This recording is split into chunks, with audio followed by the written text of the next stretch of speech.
Good morning, Mighty Bulldogs. I'm Ms. Azendorf with your morning announcements on this wonderful Wednesday, the 31st day of March. And today is an A-Day. Please rise and join me for the Pledges of Allegiance. I pledge allegiance to the flag of the United States of America and to the republic for which it stands, one nation, under God, indivisible, with liberty and justice for all. On the Texas flag, I pledge allegiance to the Texas, one state under God, one and indivisible. Please remain standing for a moment of silence and reflect on the great choices you'll make throughout the day. Thank you. You may be seated.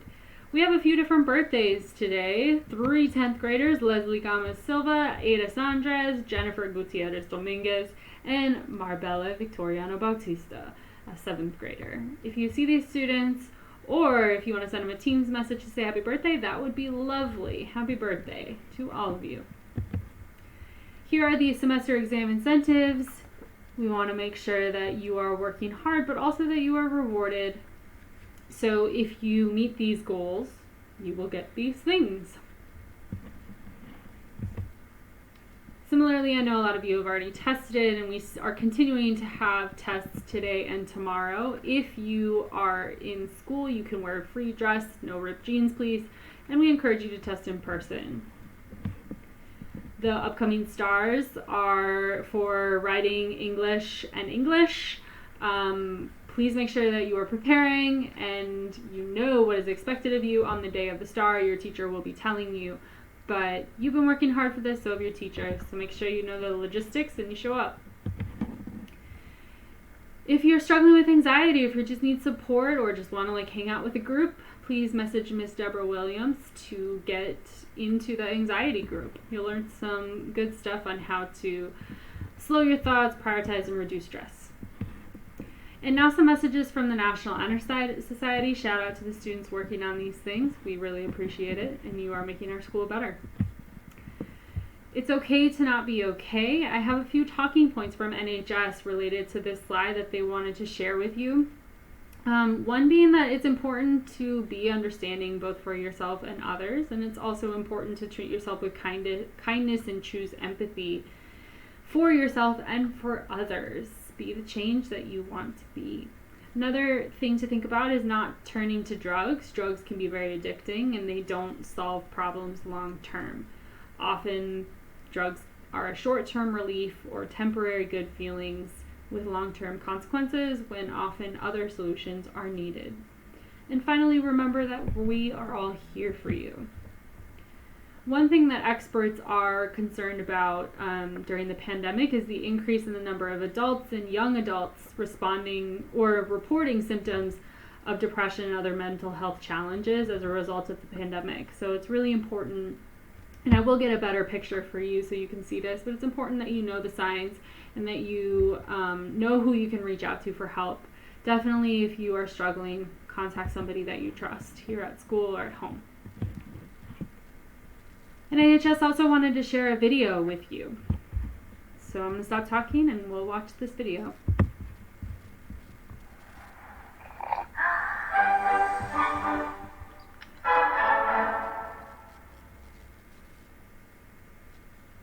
So what is empathy, and why is it very different than sympathy? Empathy fuels connection. Sympathy drives disconnection. Empathy, it's very interesting. Teresa Wiseman is a nursing scholar who studied professions, very diverse professions where empathy is relevant, and came up with 4 qualities of empathy. Perspective taking, the ability to take the perspective of another person or recognize their perspective as their truth. Staying out of judgment, not easy when you enjoy it as much as most of us do. Recognizing emotion in other people and then communicating that. Empathy is feeling with people. And to me, I always think of empathy as this kind of sacred space when someone's kind of in a deep hole and they shout out from the bottom and they say, I'm stuck, it's dark, I'm overwhelmed. And then we look and we say, hey, climb down. I know what it's like down here, and you're not alone. Sympathy is, ooh, it's bad, No, you want a sandwich? Empathy is a choice, and it's a vulnerable choice, because in order to connect with you, I have to connect with something in myself that knows that feeling. Rarely, if ever, does an empathic response begin with "at least." I had it, yeah. And we do it all the time, because you know what? Someone just shared something with us that's incredibly painful, and we're trying to silver lining it. I don't think that's a verb, but I'm using it as one. We're trying to put the silver lining around it. So, I had a miscarriage. Oh, at least you know you can get pregnant. I think my marriage is falling apart. At least you have a marriage. John's getting kicked out of school. At least Sarah is an A student. But one of the things we do sometimes in the face of very difficult conversations is we try to make things better. If I share something with you that's very difficult, I'd rather you say, "I don't even know what to say right now. I'm just so glad you told me." Because the truth is, rarely can a response make something better. What makes something better is connection.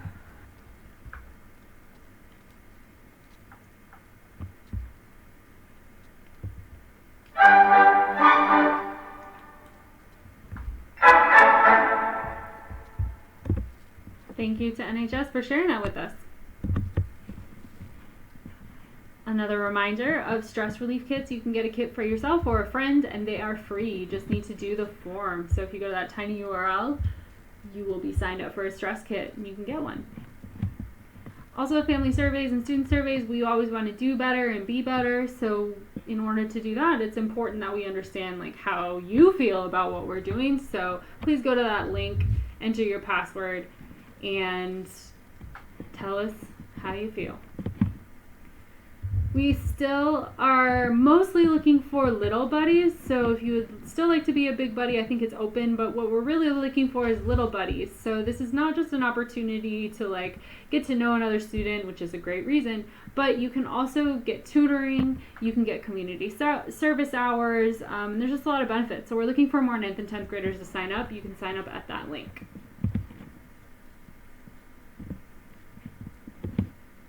Grades. Have you looked at your grades recently? I'll do this quickly because I've been talking about it all week. If you want to get credit for your classes, you have to get a 70. If you get below a 70, you will likely have to go to summer school or completely retake the class again next school year. So it's really important that you know your magic number, which is in that orangish yellowish color. All of your quarters are averaged together to get your yearly average. And so in order for you to pass, if you have failed quarters in the past, this year, you need to get your magic number. So your magic number is the grade in quarter 4. You need to get to pass the year with a 70. So please make sure if you failed that you understand what your magic number is in order to pass for the year. And as always, reach out to your teachers and counselors and principals for help and support. Here's the middle school schedule. Here's the high school schedule for 9th and 10th. And for 11th and 12th. Also, attendance is important. Please make sure you're coming to school. You could be at risk of having to retake classes if you don't attend enough days of school. Any questions, you can text us. You can follow us on Facebook. We put a lot of stuff on Facebook, so that's a good way to interact with us and know what's going on. We also put helpful information. And as always, remember, Bulldogs are determined, optimistic, generous, and strong. And if nobody tells you today, remember that we love you, we believe in you, and we always will. Have a good day. And now, please do move this world. Have a good day, Bulldogs.